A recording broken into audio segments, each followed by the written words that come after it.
The one bad thing about gardening is that you're always reliant on the weather.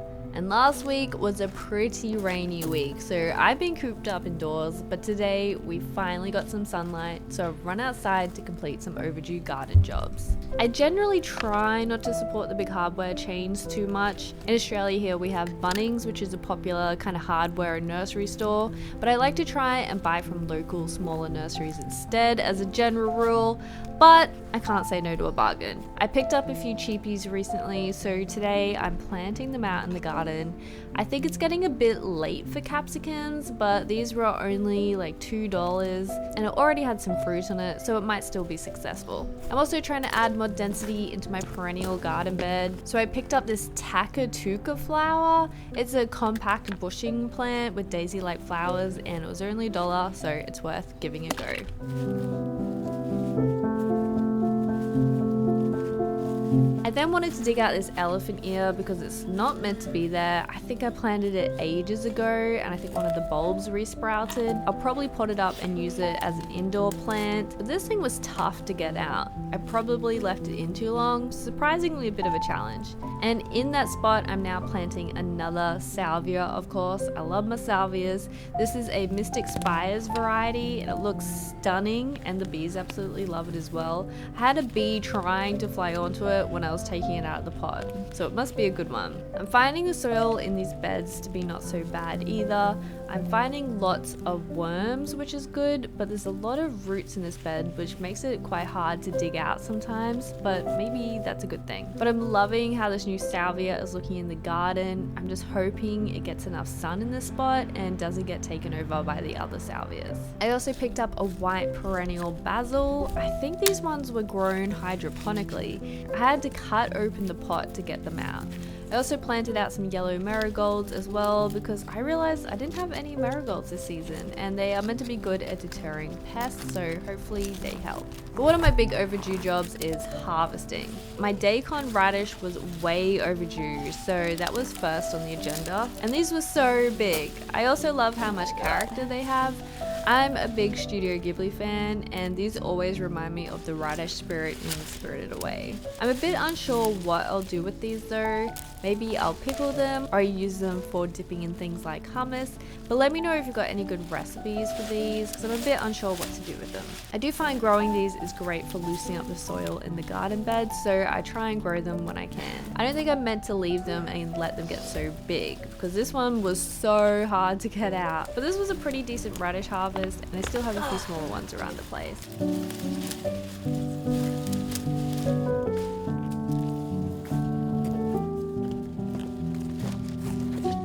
In the spot where I harvested some radish, I wanted to direct sow some beetroot. I haven't had any luck growing beetroot this season. I think it was a bit too hot, so I'm trying again now that it's cooled down. I've got a few different varieties this time, and to be honest, I don't even know if I like beetroot that much. I tragically grew up as a very fussy eater, so there's a bunch of foods I refuse to eat for most of my life. But now I'm an adult with logic and reasoning. I can now question if I actually do like these foods or not, because I think a lot of it was psychological. But I found growing your own food can really connect you with what you eat so much, because when you grow things, you want to eat the hard work of your labor. You know how much time and care went into things. And there are so many different ways to prep foods, so if you don't like a food one way, you may like it another. So I'm still on a bit of a journey of healing my fussy eating habits that are left over from being a child, but it's a fun new adventure that I love, and gardening's definitely a big part of that. Now onto some more harvesting jobs. I have several sweet potatoes in bags that I've been impatiently waiting to harvest. I'm not sure how old these are. I think they're around 6 months, so they should be ready to harvest. And I did dig down a little and I saw there was a really big one on the surface, so I was hopeful. And I'm emptying the contents into this raised garden bed so I can easily dig through it, and so I can repurpose the soil in this bed for growing carrots. I admit they were a bit hard to get out of this grow bag. I really want to find the most optimal way for growing sweet potatoes, so this is all an experimentation. But sadly though, there was not a lot of sweet potato. There were lots of roots, so maybe they did need more time, or maybe the soil conditions need to be different. Read up a lot about growing sweet potatoes, so I've followed most of the standard tips. And this variety is an Okinawa sweet potato, so maybe they're a bit different. I really want to grow this one because it's a lovely purple color, and I do quite like the taste. I know not everyone does, but I do. I did at least get one really big sweet potato though, so that at least counts for something. And I'm going to leave them in the sun for a while to let them cure, but it was time to call it a day and head indoors for the evening. It was very chilly the next day, and I was struggling to find motivation to get stuck into some garden jobs, so I decided to opt for a cup of tea in the garden and write down some garden jobs while I wait for the sun to come out. And you know what? This was actually really lovely.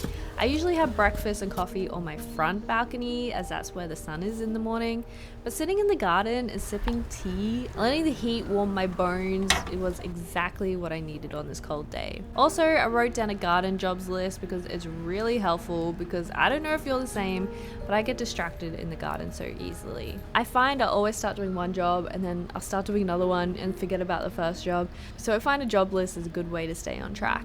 I've also been thinking about some bigger upcoming projects. One of them is that I really want to build a scarecrow, which I think I need to do sooner rather than later because the birds have been getting into my coir baskets. I may make a dedicated nest basket for them, but for now, this is an inconvenience. And my local possum has also been snacking on my pumpkins, and she seems to take a nibble off the same one every night.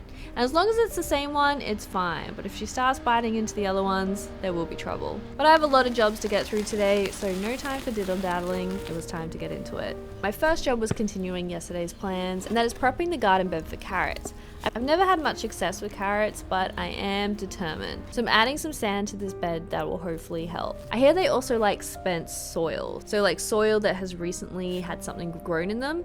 So hopefully this will work out well.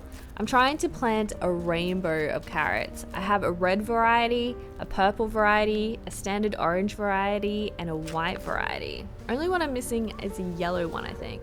But I love carrots. I really want to get good at growing them, so I'm super hopeful these will work well. So I sowed the seeds and spread them out a bit. I know I'm going to have to separate them a bit as they grow, but I'll keep you updated on Project Carrot Rainbow. But you guys know me, I'm not settling for some boring grey garden bed. So of course, I'm painting this garden bed. I didn't have much paint left, but I do have some green. I don't love green as a color, but it is growing on me over time. I was going to dilute it a bit to make it more pastel, but I decided not to because the color isn't too bad. So I'm just doing a quick undercoat so I can go do some other garden jobs while it dries. And while I had the paint out, I'm like, you know what else can I paint? So I quickly painted one of my black pots which had blueberries in it. Painting all my pots is a gradual process, but I'll get there in the end. So that's 2 jobs off the list.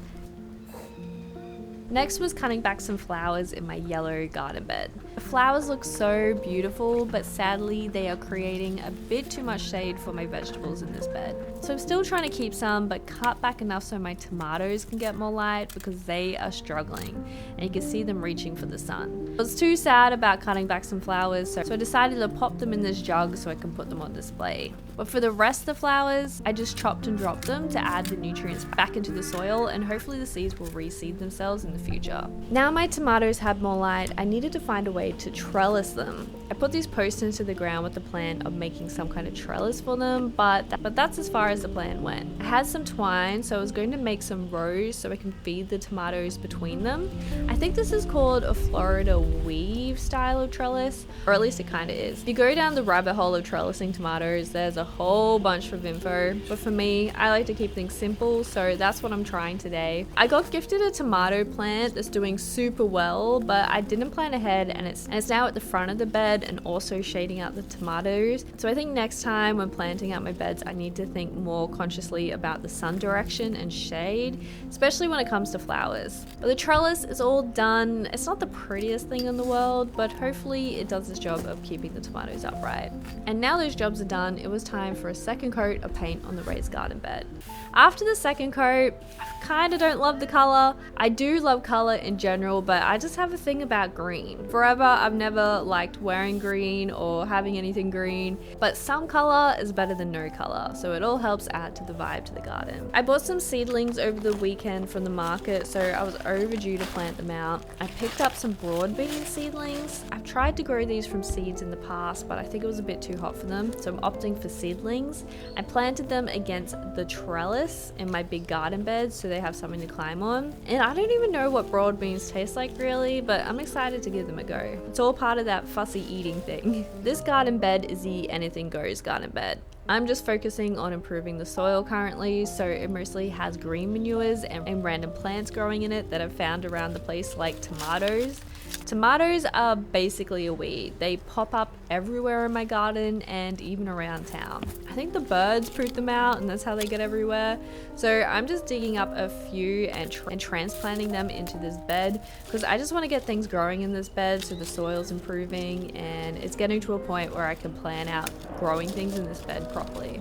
I also picked up some cornflower seedlings to help add some winter color into the garden, so I planted a few of these out around the place. The problem with annual flowers is that you're constantly needing to be planting some out if you want a flowering garden all year round.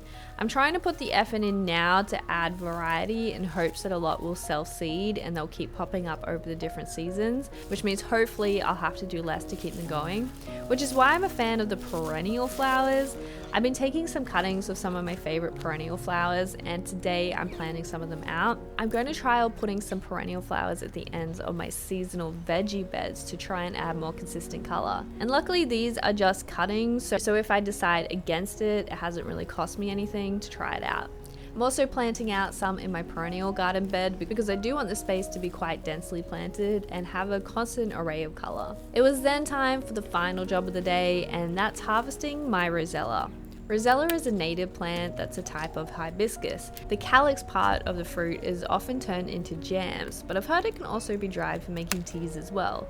And these are way overdue for harvesting, but I plan to make some jam with them and share them around at one of my garden club meetups on the weekend.